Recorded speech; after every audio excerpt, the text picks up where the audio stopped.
छत्तीसगढ़ में पहले चरण के चुनाव में बस्तर की एकमात्र सीट को रखा गया है। बस्तर वह सीट है जिसे छत्तीसगढ़ की सत्ता की चाबी कहा जाता है। ऐसे में सबकी नजर बस्तर पर टिकी हुई है। बस्तर लोकसभा सीट में कांग्रेस और बीजेपी ने जमकर दम लगाया है। कांग्रेस से जहां कवासी लखमा चुनावी मैदान में है, तो वहीं बीजेपी से महेश कश्यप मैदान में है। दोनों राजनीतिक पार्टियों की जीत के अपने दावे हैं, लेकिन जीत का स्वाद जनता किसे चखाएगी या तो चुनावी नतीजे ही बताएंगे। चुनाव के पहले दोनों दलों ने मतदाताओं को साधने की पूरी कोशिश की है। मैं लोगों से अपील करता हूं कि लोग निर्भय होकर अपने घरों से निकलें, लोकतंत्र के इस महापर्व में अपनी आहुति दें, मतदान अवश्य करें। ये आपका अधिकार है, अपने अधिकार का अवश्य उपयोग करें। और आज जिस प्रकार से बस्तर की शांति और खुशहाली के लिए, बस्तर के विकास के लिए आगे बढ़ें, नरेंद्र मोदी जी का हाथ मजबूत करें और भारतीय जनता पार्टी को जिताएं। बस्तर के रण में 5 मुद्दे अहम हैं, जिसमें धर्मांतरण, विकास, नक्सलवाद, मोदी की गारंटी और 70 साल बनाम 10 साल का प्रमुख मुद्दा है, जिसमें जनता अपनी मोहर लगाएगी। हालांकि सुदूर इलाकों में विकास भी एक बड़ा मुद्दा है। 2019 लोकसभा चुनाव में जहां बस्तर की जनता ने कांग्रेस पर भरोसा जताया है, तो वहीं लोकसभा चुनाव में कांग्रेस अपनी सीट बचाने में लगी है, तो वहीं बीजेपी बस्तर की सीट पर कब्जा करने की कोशिश में है। जीत के दावे दोनों राजनीतिक पार्टी कर रहे हैं। कांग्रेस कह रही है कि पहले चरण के चुनाव के लिए कांग्रेस पार्टी की तैयारी पूरी हो चुकी है। चुनाव प्रचार के दौरान जनता का हमें साथ मिला है और उसे लेकर हम उत्साहित हैं। कल का मतदान कांग्रेस पार्टी के प्रत्याशी कवासी लखमा के पक्ष में होगा। कवासी लखमा बस्तर के आम आदमी की एक पहचान है। कांग्रेस का दावा ये भी है कि उसने न्याय पत्र में जो घोषणाएं की हैं, इसका भी व्यापक पैमाने पर असर पड़ रहा है। पहले चरण का चुनाव है और पहले चरण में छत्तीसगढ़ से बस्तर में मतदान होगा और कांग्रेस पार्टी की तैयारी पूरी हो चुकी है और जो चुनाव प्रचार के दौरान जनता का प्रतिसाद मिला है, उसको लेकर हम उत्साहित हैं कि जो कल मतदान होने वाला है वो कांग्रेस पार्टी के प्रत्याशी श्री कवासी लखमा के पक्ष में होगा। दरअसल कवासी लखमा बस्तर के आम आदमी की एक पहचान है। कवासी लखमा के अंदर में बस्तर का जो आदिवासी है, बस्तर के जो नागरिक हैं, वो अपना अक्स देखते हैं। कवासी लखमा ने अपने प्रचार अभियान के दौरान अपनी सादगी, अपनी निरंतरता, अपना बेबाकीपन को रखा और उसके अलावा कांग्रेस की जो न्याय घोषणाएं हैं, महतारी न्याय हो या फिर भागीदारी न्याय हो, इसका भी व्यापक पैमाने पे असर पड़ रहा है। बस्तर में मतदान का काउंटडाउन शुरू हो चुका है। मतदाता प्रत्याशियों के भाग्य का फैसला ईवीएम में कैद करते नजर आएंगे। विकास का मुद्दा इस बार हावी है। वहीं बस्तर की सीट में धर्मांतरण और नक्सलवाद को लेकर भी जमकर रार देखने को मिली है। जीत के दावे दोनों राजनीतिक पार्टी कर रहे हैं। अब देखना होगा कि आखिर बस्तर की जनता किस पर भरोसा करती है। गोपी कृष्ण साहू की रिपोर्ट।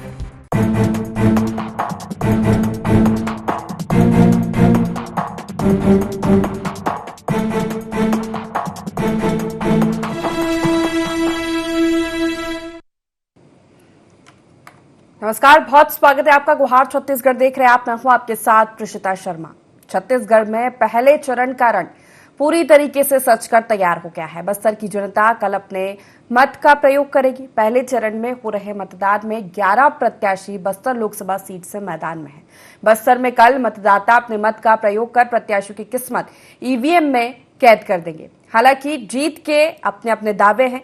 फिलहाल अगर बस्तर लोकसभा सीट की बात की जाए तो ये अभी कांग्रेस के खाते में है, लेकिन इस पर जीत दर्ज करने का दम बीजेपी पूरा भर रही है। इसी पर आज हम चर्चा करने वाले हैं, लेकिन उससे पहले जान लेते हैं गुहार के पॉइंट्स क्या है। कौन जीतेगा बस्तर का चुनावी रण?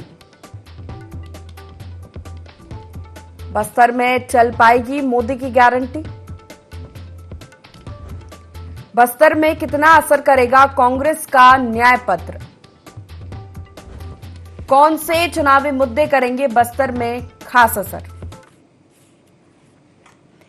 तो इन्हीं मुख्य सवालों के साथ हम चर्चा की शुरुआत करेंगे। खास पैनल हमारे साथ जुड़ेंगे। सबसे पहले हमारे साथ राजनीतिक विश्लेषक लखन चौधरी जी जुड़ गए। सबसे पहले लखन जी का ही रुख करूंगी मैं।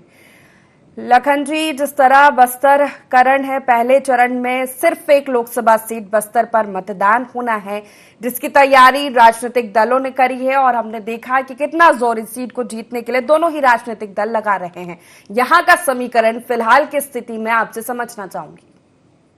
जी देखिए, निश्चित तौर पर छत्तीसगढ़ के पहले चरण के चुनाव में केवल बस्तर की सीट पर कल चुनाव होने जा रहा है और उसकी पूरी तैयारियां चुनाव आयोग के द्वारा कर ली गई है। अभी तक की जो स्थिति है, देखिए कि जो है वहां पर पिछले विधानसभा चुनाव में जो है भाजपा 5 विधानसभा सीट जो है जीत कर आगे है और कांग्रेस को केवल 3 विधानसभा सीटों में जीत मिली थी।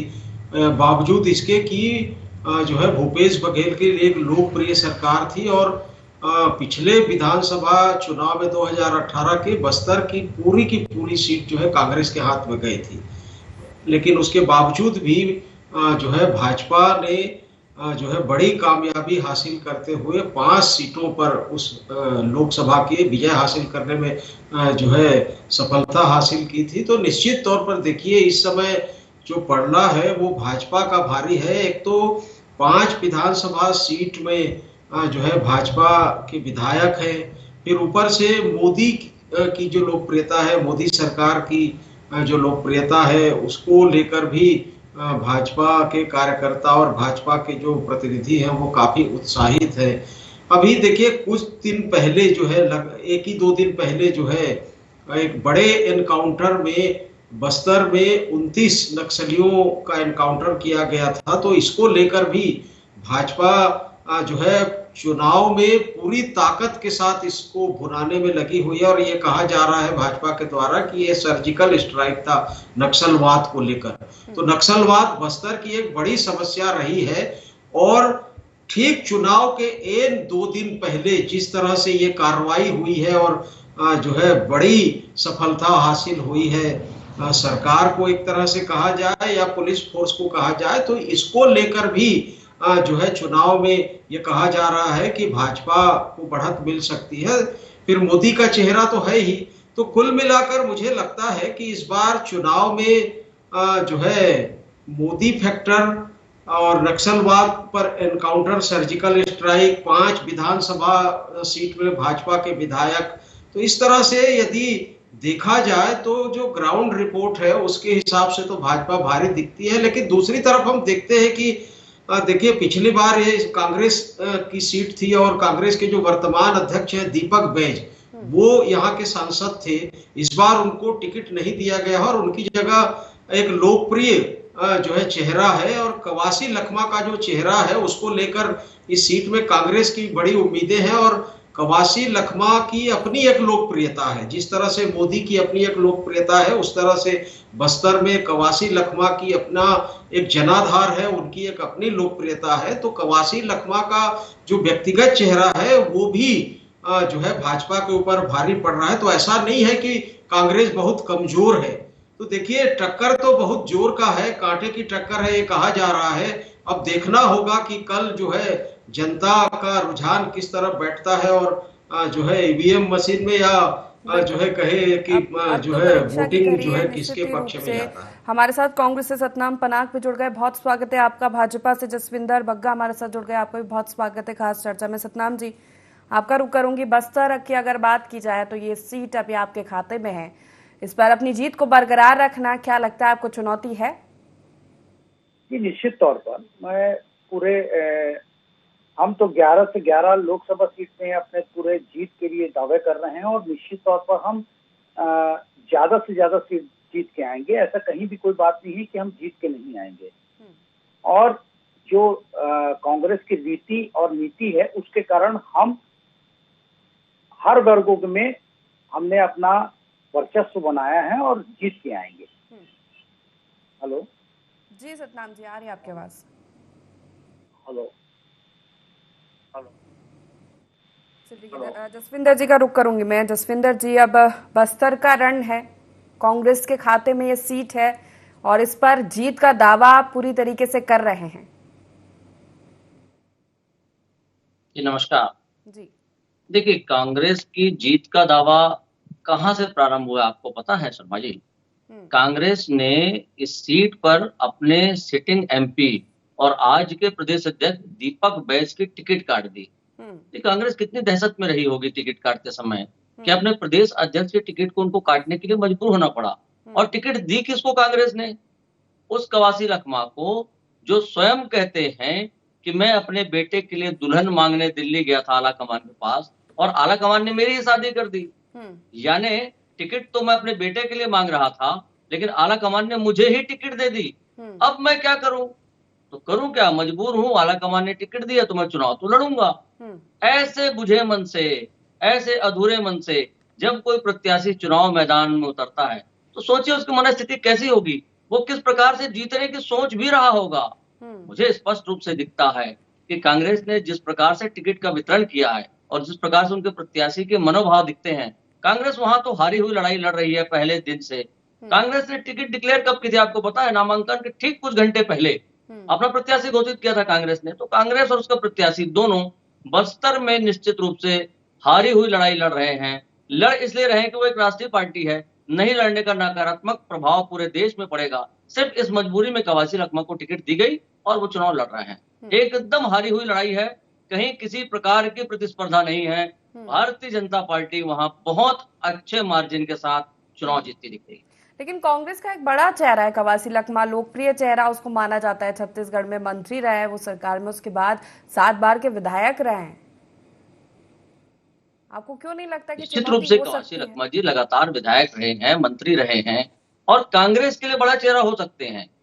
लेकिन मैं जिस विषय को कह रहा था कि उनके टिकट का निर्धारण कैसे परिस्थितियों में हुआ, किन कारणों से, किन मजबूरी में हुआ है, उन परिस्थितियों के चलते मुझे लगता है कि कवासी लखमा एक हारी हुई लड़ाई लड़ रहे हैं। और दूसरी तरफ भारतीय जनता पार्टी अपने नरेंद्र मोदी जी के 10 वर्षों के जो पूरे देश में जो जन कल्याणकारी नीतियां, जन कल्याणकारी कार्य हुए हैं, उन कार्यों के रिपोर्ट कार्ड को लेकर मैदान में है और लगातार जनता से आग्रह कर रही है कि हमने 10 वर्ष में आपसे जो वादे किए थे उन वादों को डिलीवर करने में हम कितने सफल हुए हैं, इस बात को कसौटी में कस के हमें वोट करें। और हम इस बात को भी बार बार कह रहे हैं शर्मा जी कि हम छत्तीसगढ़ में जिन वादों को लेके 2023 के विधानसभा चुनाव में कांग्रेस के खिलाफ खड़े हुए थे और जनता ने हमारी बातों को मानते हुए हमें समर्थन दिया था, हमारी सरकार को बनने का मार्ग प्रशस्त किया था। आज विष्णुदेव साय जी के नेतृत्व में हमारी सरकार ने 100 दिनों में उन वादों को पूरा करने में लगभग कामयाबी प्राप्त कर ली है। हमने जिन बड़ी बातों को मोदी की गारंटी के नाम से जनता के बीच प्रस्तुत किया था, आज उन वादों को हम याद दिलाते हैं कि देखिए हमने 18 लाख आवास की बात की थी, हमने वो कर दिया है। देखिए हमने 2 वर्ष के बोनस की बात की थी, हमने वो कर दिया है। हमने महतारी वंदन की बात की थी, हमने वो कर दिया है। हम धान के कीमत के अंतर की राशि को एकमुश्त देने की बात हमने की थी, हमने वो कर दिया है। हमने युवाओं से वादा किया था कि पीएससी में आपके साथ जो अन्याय हुआ उसके खिलाफ हम सीबीआई की जांच बैठाएंगे, हमने बैठा दी है।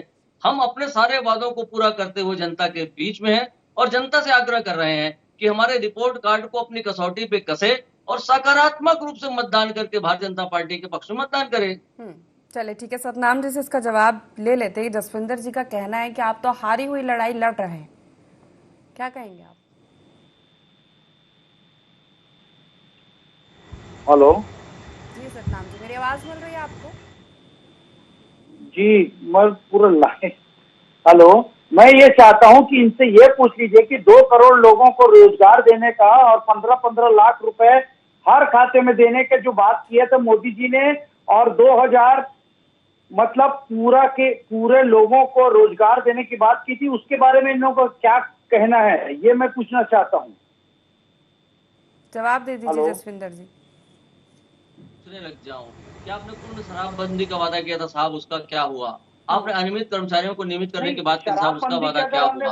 आपने महिलाओं को 500 रुपए महीने का देने की बात की साहब, उसके वादे का क्या हुआ? तो ये बहस ना है शर्मा जी, दूसरे एक दिशा में चलने लगेगी। बताइए ना मुझे, मतलब मैं क्या कहता हूँ कि मैं अपने सकारात्मक पक्ष को लेकर अगर चुनाव के मैदान में नहीं, मुझे ये बताइए कि 2 करोड़ लोगों को उन विषयों को तो उठाए जिन विषयों को लेकर चुनाव में जाना चाहती है भारतीय जनता पार्टी।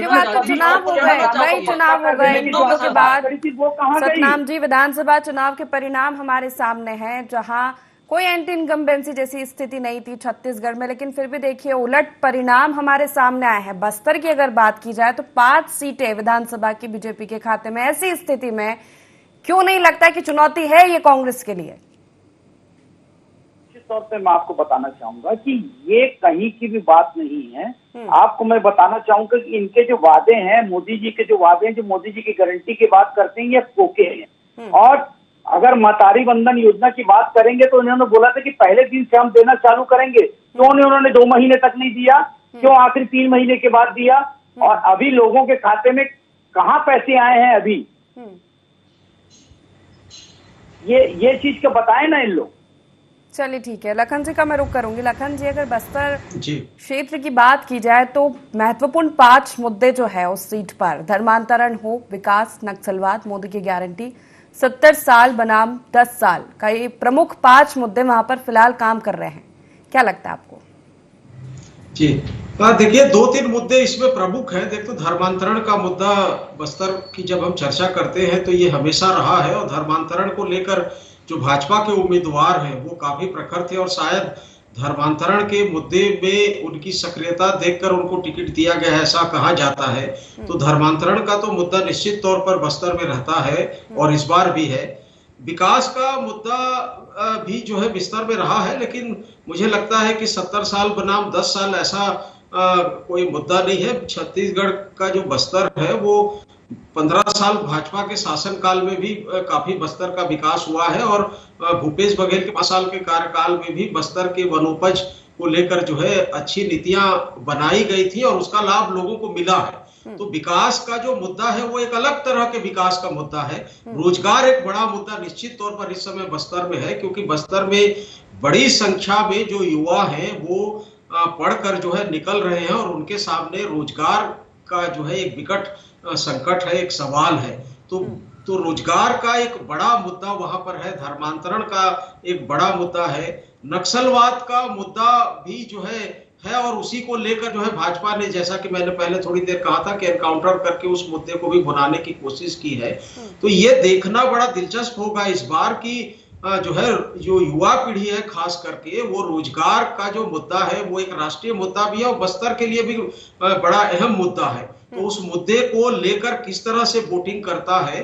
और एक जो कही जाती है कि कवासी लखमा, देखिए, एक लोकप्रिय चेहरा, ऐसा नहीं है कि मोदी जी की जो शैली है, स्टाइल है लोगों के सामने जाने की, तो कवासी लखमा की भी वो स्टाइल है कि जो है दुल्हन मांगने गया था, ये जो वाकया था वो निश्चित तौर पर सुर्खियों में आया था, मीडिया में आया था, लेकिन ये उनकी स्टाइल है, उनकी शैली है कि किस तरह से वो पब्लिक को कनेक्ट करते हैं। तो ऐसा नहीं है कि भाजपा यदि कवासी लखमा को जो है कमतर यदि आंक रही है, तो ये भाजपा की जो है एक तरह से कहा जाए कि जो है कमजोरी हो सकती है। लेकिन कांग्रेस के लिए चुनौती तो है, ऐसा नहीं है कि कांग्रेस के लिए जो है ये सीट आसान है, चुनौती है। और टक्कर जो है, कांटे का टक्कर है, ये कहा जा रहा है। देखिए, भाजपा कवासी लखमा को इतना कमतर में नहीं आती, जानती है भाजपा की, तो इसलिए पूरी ताकत जो है लगाई जा रही है भाजपा की ओर से भी। और कई बार जो है मुख्यमंत्री के दौरे हो चुके हैं, प्रधानमंत्री के दौरे हो चुके हैं, अमित शाह के दौरे हो चुके हैं।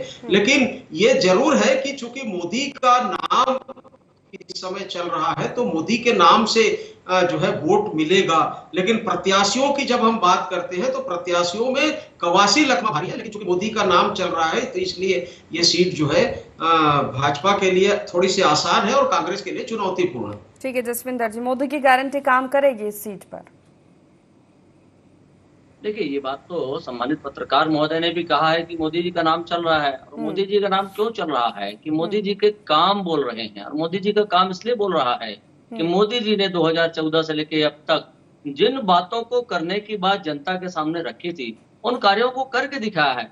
इसीलिए लोग इसे मोदी की गारंटी के नाम से मानते हैं। तो मान के चलिए, मोदी की गारंटी छत्तीसगढ़ सहित पूरे देश में चल रही है, और छत्तीसगढ़ की 11 सीटों पर तो आपको निश्चित रूप से दिखेगा कि मोदी की गारंटी से कांग्रेस में कैसी बौखलाहट है। देखिए, बस्तर के जो उम्मीदवार हैं कांग्रेस के, कवासी लखमा, आखिर उनको क्यों कहना पड़ा कि लखमा जीतेगा और मोदी मरेगा?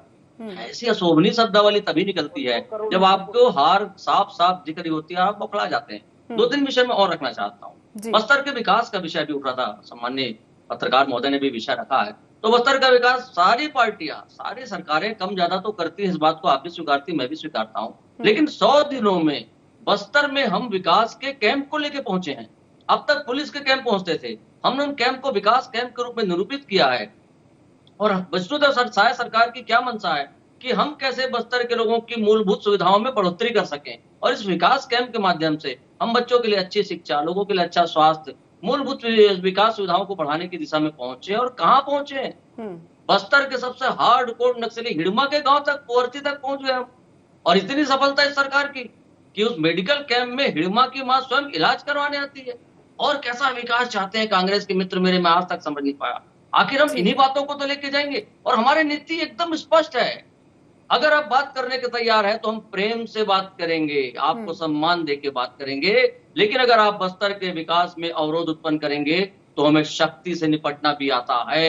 मैं गिनतियों में उलझाना नहीं चाहता इस बहस को कि हमने कितने नक्सलियों को मार दिया या कितने नक्सलियों ने आत्मसमर्पण कर दिया या हमने कितने इनकाउंटर किए। मैं इस बात की बिल्कुल चर्चा नहीं करना चाहता, क्योंकि मैं बड़ी गंभीरता से नक्सलवाद के विषय में बात रखता हूं, और मेरा विषय सीधा सीधा है कि हम विकास के कार्यों को लेकर जनता तक पहुंचना चाहते हैं, जनता को विकास के कार्यों से जोड़ना चाहते हैं, और इन विकास कार्यों को जनता से जोड़े रखने में जो मुद्दे काम करते हैं, धर्मांतरण की बात हो, नक्सलवाद और मोदी की गारंटी है जिस तरह अभी चल रही है, बीजेपी सत्ता में आने के बाद से छत्तीसगढ़ में इन तीनों मुद्दों को लेकर मुखर है। धर्मांतरण पर कानून बनाने की बात वो लगातार करते हैं, नक्सलवाद को खत्म करने की बात लगातार कर रहे हैं, और हाल ही में हुआ एनकाउंटर, उसके बाद मोदी की गारंटी को लेकर कह रहे हैं कि हमने सत्ता में आते ही प्रमुख मुद्दे जो प्रमुख वादे थे हमारे पूरे कर दिए। कांग्रेस कहाँ है?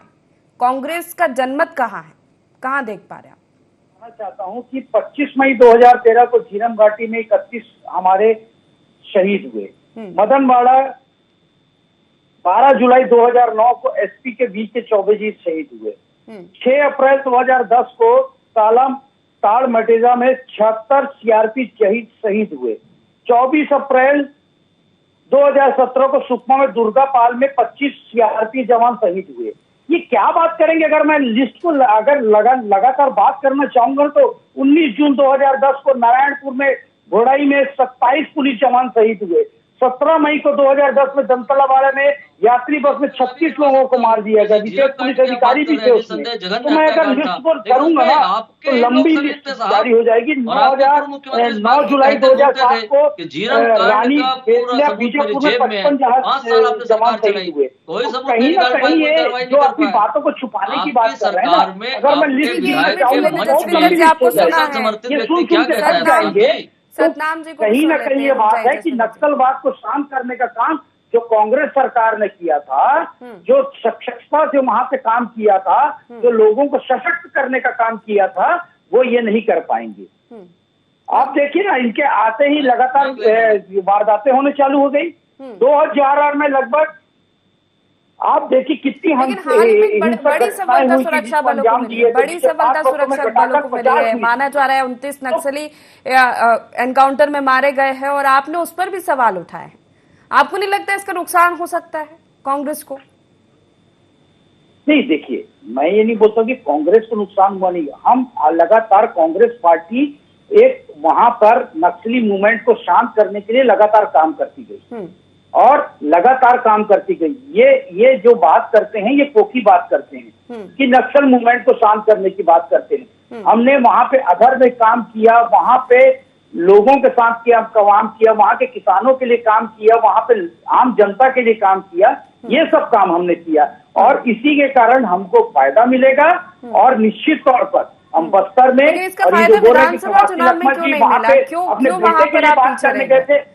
5 साल अगर काम किया इन मुद्दों को लेकर, धर्मांतरण एक बड़ा आरोप बीजेपी आप पर लगाती है कि आपकी सरकार में इसको बढ़ावा मिला है।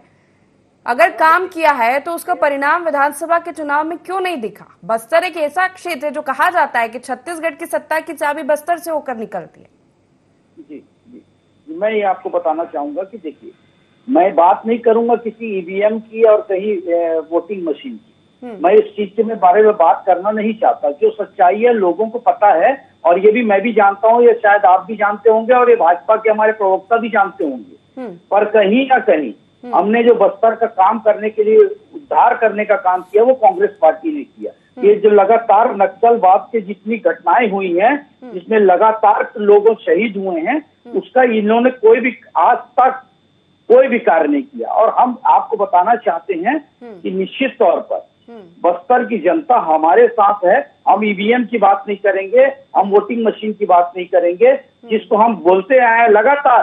देश की जनता ये उठाती आई है कि वोटिंग मशीन को बंद करें, तो क्यों नहीं करना चाहते ये? चलिए ठीक है, अब तो परीक्षा की घड़ी, अब तो कल वोटिंग होनी है, अब जनता तय करेगी। समय की कमी। आप तीनों मेहमानों का बहुत शुक्रिया हमारे साथ इस चर्चा में शामिल होने के लिए। तो बस्तर की बाजी कल यानी 19 अप्रैल को मतदान होना है। पहले चरण में परीक्षा की घड़ी है। प्रत्याशियों की किस्मत का फैसला कैद हो जाएगा ईवीएम में और 4 जून को पता लगेगा कि बस्तर ने किस पर मुहर लगाई है। फिलहाल गुहार में इतना ही। आप बने रहिए IND24 के साथ। नमस्कार।